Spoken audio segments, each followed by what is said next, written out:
The Treaty of Hudaybiyyah, a triumph of peace and strategy. In the 6th year after the Prophet Muhammad, peace be upon him, and his followers migrated to Medina, an event unfolded that would change the course of Islamic history. This was the Treaty of Hudaybiyyah, a peace agreement that, at first glance, seemed unfavorable to the Muslims, but ultimately proved to be a masterstroke of diplomacy and strategy.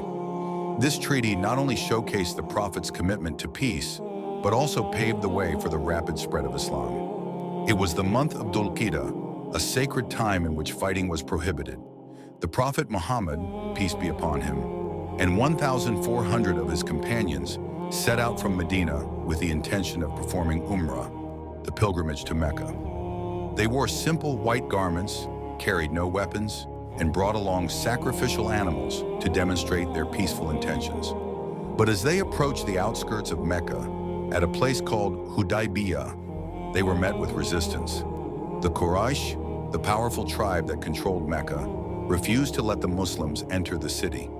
Tensions were high, and a conflict seemed inevitable. Despite the brewing tension, the Prophet Muhammad, peace be upon him, chose a path of peace and negotiation. He sent a messenger to the Quraysh to discuss terms, but the talks were difficult. The Quraysh were deeply suspicious of the Muslims and unwilling to allow them into Mecca. Days passed, and the situation grew more strained. Then something unexpected happened. An agreement was reached.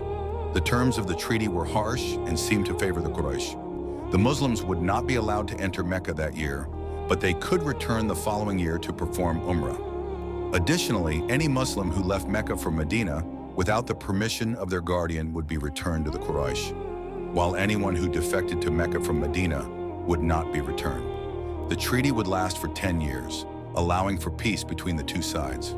So when the terms of the Treaty of Hudaybiyyah were announced, many Muslims were disheartened. How could the Prophet agree to such an unfair deal? They had hoped for a triumphant entry into Mecca, but now they had to turn back without completing their pilgrimage. Some even questioned whether this was truly a victory. But the Prophet Muhammad, peace be upon him, with his deep faith and foresight, reassured his followers. He knew that this treaty, though seemingly unfavorable, would bring about something much greater. The Prophet's wisdom lay in understanding that peace, even on difficult terms, could lead to opportunities that war could never provide. The Treaty of Hudaybiyyah marked the beginning of a period of peace between the Muslims and the Quraysh. During this time, the Muslims were able to spread the message of Islam without the constant threat of conflict.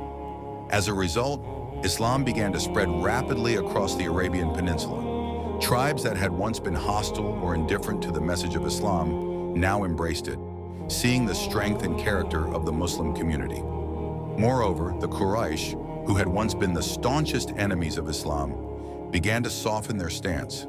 The treaty gave them a chance to witness the peaceful nature of the Prophet Muhammad, peace be upon him, and his followers. It wasn't long before the balance of power began to shift in favor of the Muslims. 2 years after the Treaty of Hudaybiyyah, the Quraysh broke the terms of the agreement by attacking a tribe allied with the Muslims. The Prophet Muhammad, peace be upon him, saw this as an opportunity to finally bring Mecca into the fold of Islam. He gathered an army of 10,000 Muslims and marched on Mecca.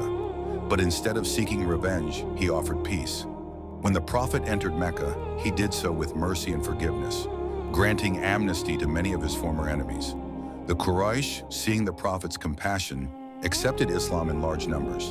The once hostile city of Mecca became the heart of the Islamic world. For more video like this, kindly follow or subscribe.